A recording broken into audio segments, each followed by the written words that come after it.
It's April 1st, 2015. And in this last video clip, I described one of the forms of torture and degrading treatment that the United States government did against me. And I'm going to then talk about how that applies to cloning, because it actually was something that was done to me with every time that I had a baby girl. Because as I explained, I've had 3 baby girls, and prior to or around the same time that I was having those girls, they used the same doctor, Dr. Makeda, each time. And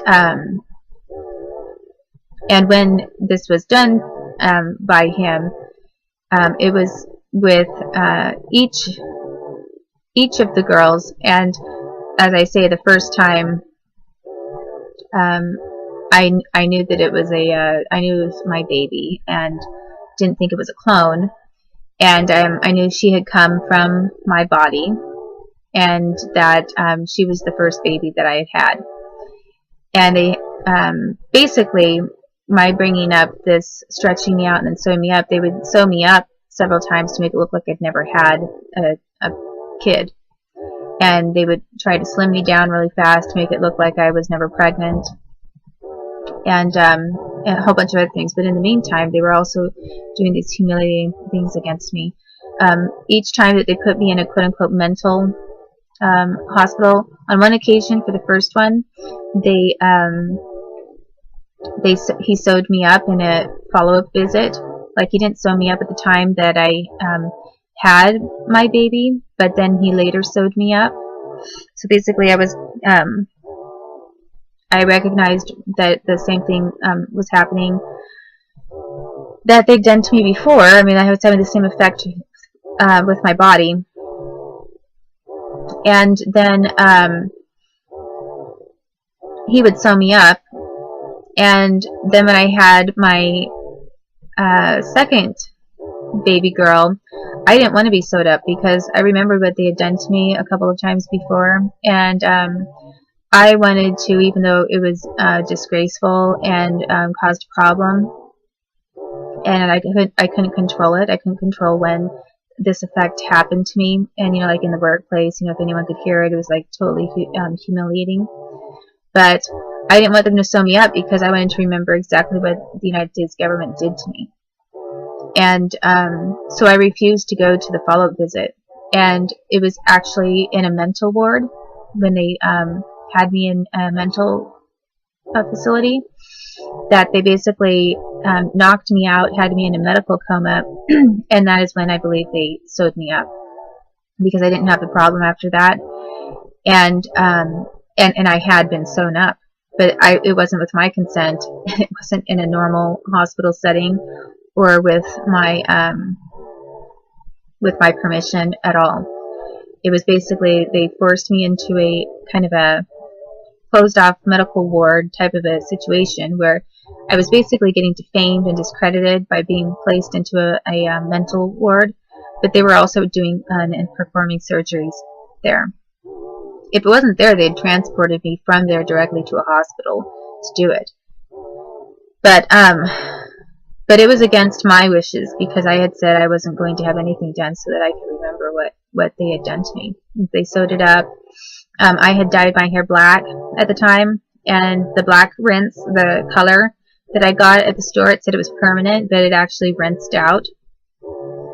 And so I wasn't even able to retain a black color of hair dye for me to just have I wanted to have that as a symbolic marker of what they'd done to me, like the time in my life when they did that to me is when I dyed my hair black, that kind of thing.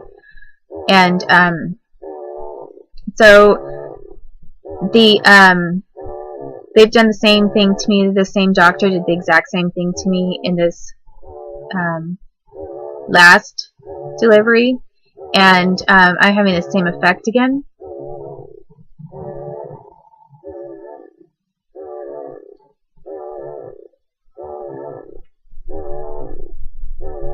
And for purposes of humiliating me.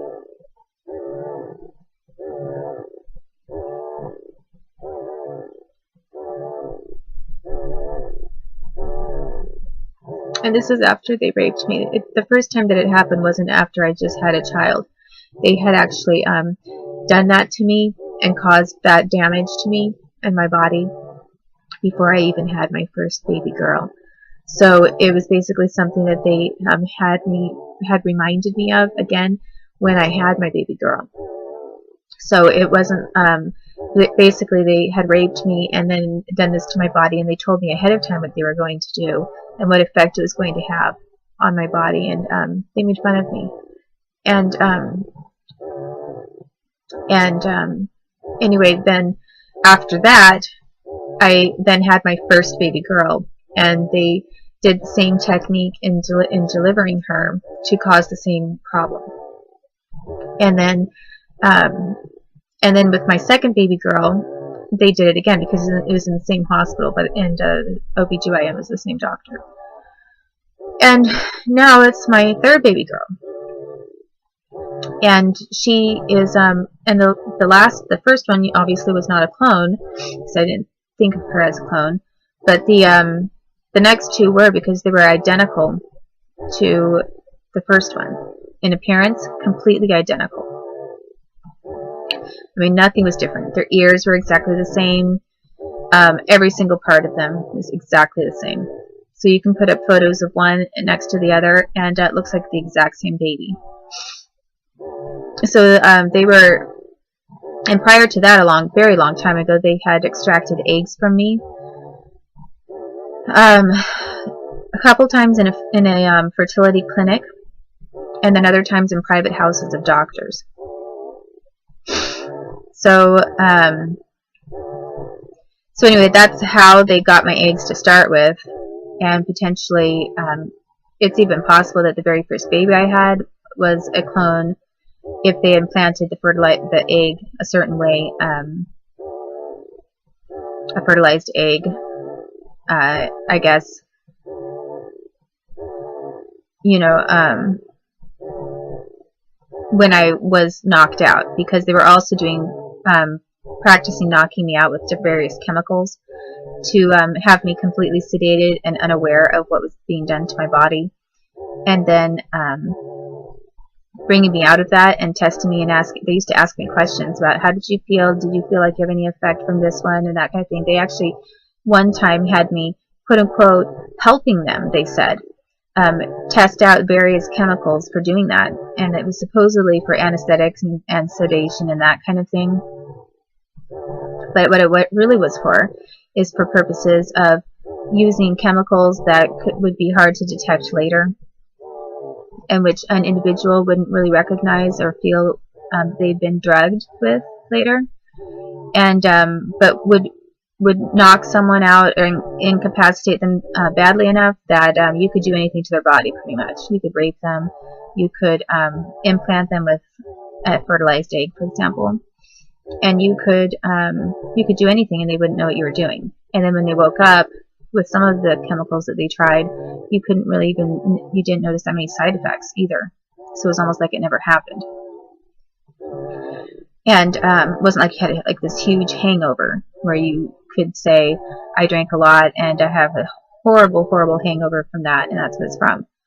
So the United States government has been, using chemicals and that kind of thing for doing that. So in this whole process of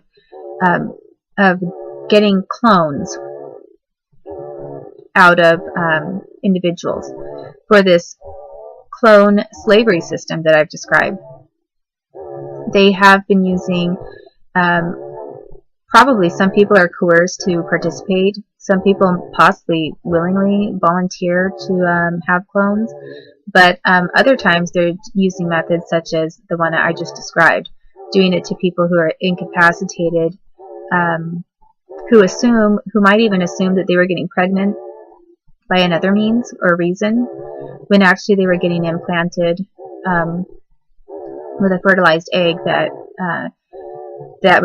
had nothing to do with having sex. or anything like that. And in this whole process of what the United States was doing, they were also humiliating me on a regular basis and degrading me. So, for example, by telling me that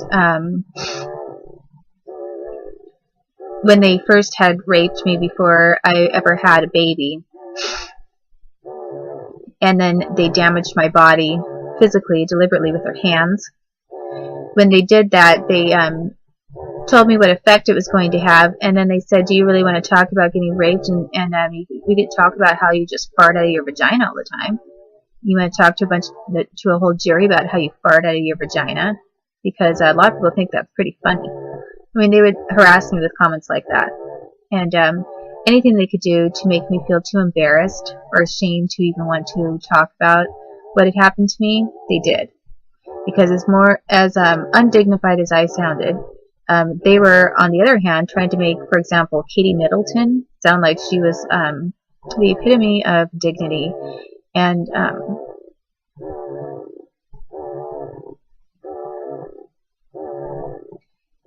was someone that another person could be associated with, that anyone could be associated with, and not feel disgusted by or embarrassed by being around. The way that they would feel around me if anyone were to hear what the truth was about what the United States government was doing to me, sometimes in retaliation for just comments that I supposedly made about her when I was a kid. I mean, like a little kid. So, anyway, I'm going to continue this part about, I guess, cloning, and then I will talk about what the U.S. has been doing with ruining my records.